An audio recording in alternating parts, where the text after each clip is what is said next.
Pemerintah Indonesia berencana untuk menaikkan tarif pajak pertambahan nilai (PPN) menjadi 12% pada Januari 2025, sesuai dengan Undang-Undang Harmonisasi Peraturan Perpajakan.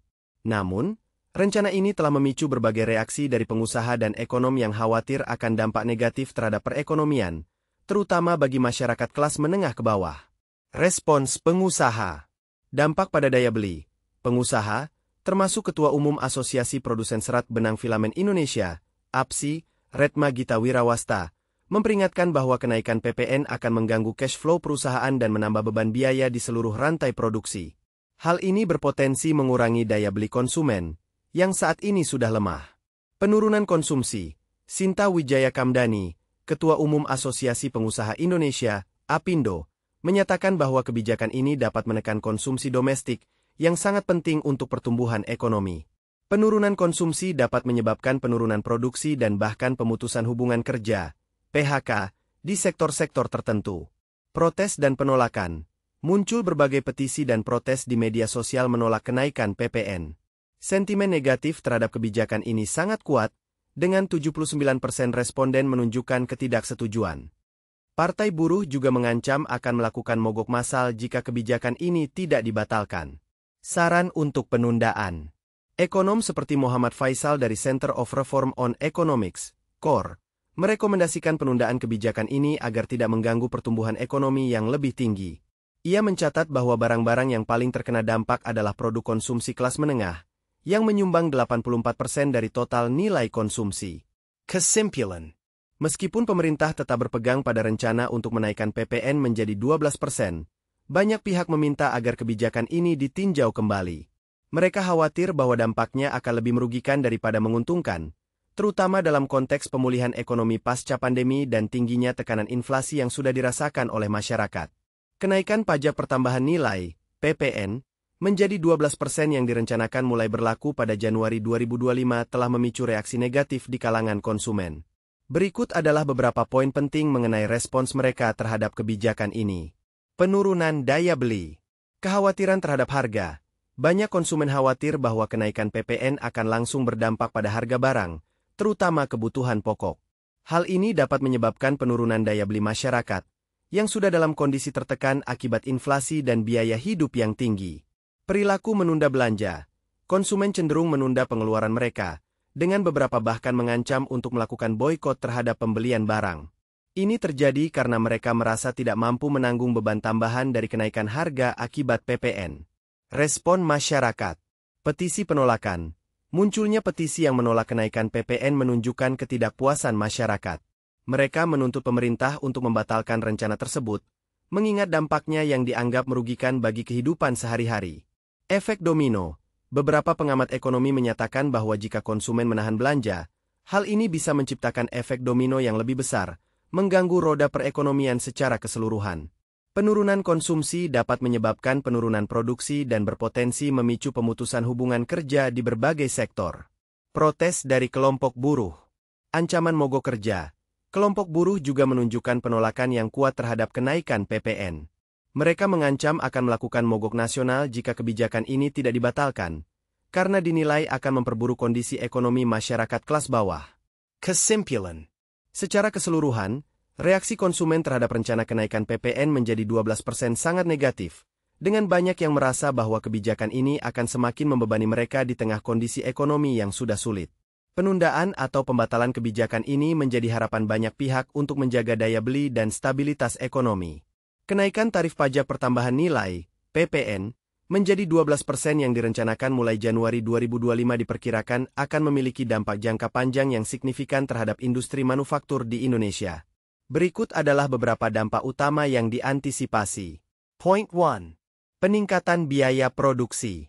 Kenaikan PPN akan menambah beban biaya produksi bagi perusahaan, terutama yang menggunakan bahan baku lokal yang juga dikenakan pajak. Hal ini dapat mengurangi profitabilitas perusahaan, karena biaya tambahan ini tidak dapat sepenuhnya dialihkan kepada konsumen tanpa mempengaruhi permintaan. Point 2. Penurunan daya saing. Dengan meningkatnya harga produk akibat kenaikan PPN, daya saing produk lokal di pasar akan tertekan.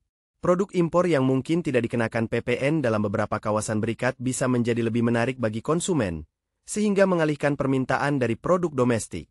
Point 3. Efek domino pada permintaan. Konsumen yang menghadapi kenaikan harga barang akibat PPN yang lebih tinggi mungkin akan mengurangi pengeluaran mereka. Penurunan permintaan ini dapat menyebabkan penurunan produksi di sektor manufaktur, yang pada gilirannya dapat memicu pemutusan hubungan kerja, PHK, di berbagai industri. Point 4. Risiko PHK dan keterpurukan ekonomi.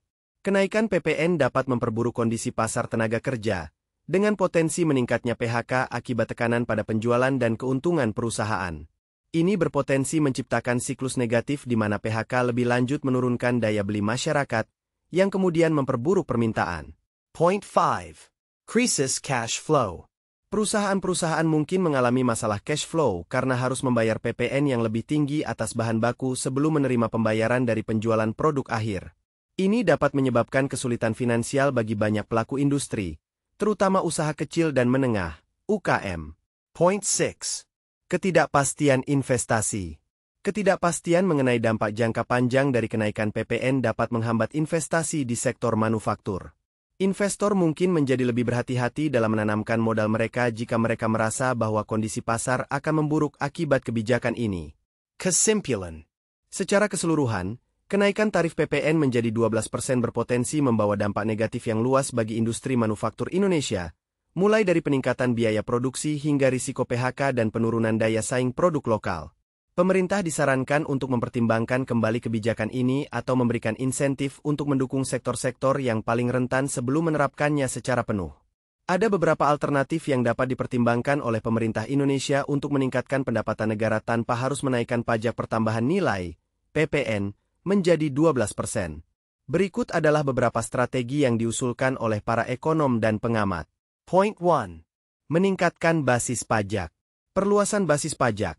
Pemerintah dapat memperluas basis pajak dengan memasukkan lebih banyak jenis barang dan jasa ke dalam kategori yang dikenakan pajak. Ini termasuk pajak karbon dan barang-barang yang sebelumnya tidak dikenakan pajak, seperti plastik dan minuman manis. Point 2. Pengelolaan barang milik negara, BMN. Optimalisasi BMN, mengelola barang milik negara secara lebih efisien dapat menjadi sumber pendapatan baru. Reformulasi tarif sewa dan penggunaan BMN yang lebih baik dapat meningkatkan pendapatan negara tanpa membebani masyarakat. Point 3. Meningkatkan keterbukaan perdagangan. Mempermudah prosedur perdagangan. Dengan menyederhanakan prosedur kepabeanan dan meningkatkan transparansi kebijakan perdagangan, pemerintah dapat mendorong lebih banyak aktivitas perdagangan internasional, yang pada gilirannya dapat meningkatkan penerimaan pajak dari perdagangan. Point 4. Meningkatkan kepatuhan pajak. Perbaikan sistem administrasi pajak. Memperbaiki sistem administrasi perpajakan untuk meningkatkan efisiensi dan kepatuhan wajib pajak. Ini termasuk penggunaan teknologi untuk memudahkan pelaporan dan pembayaran pajak. Point 5. Memberantas impor ilegal. Pengawasan ketat terhadap impor. Memperkuat pengawasan terhadap impor ilegal dapat mencegah kehilangan potensi pendapatan dari bea masuk dan pajak lainnya. Menurut beberapa pengamat, pemberantasan impor ilegal dapat meningkatkan penerimaan negara secara signifikan tanpa perlu menaikkan PPN. Point 6. Mendorong ekonomi digital. Pajak dari aktivitas ekonomi digital. Menggali potensi pajak dari sektor ekonomi digital yang terus berkembang pesat. Pemerintah dapat merumuskan kebijakan perpajakan yang sesuai untuk sektor ini, dengan melibatkan pemangku kepentingan industri dalam proses perumusan. Kesimpulan. Dengan menerapkan berbagai strategi di atas, pemerintah Indonesia memiliki peluang untuk meningkatkan pendapatan negara secara signifikan tanpa harus menaikkan PPN. Pendekatan ini tidak hanya akan membantu menjaga daya beli masyarakat, tetapi juga mendukung pertumbuhan ekonomi jangka panjang.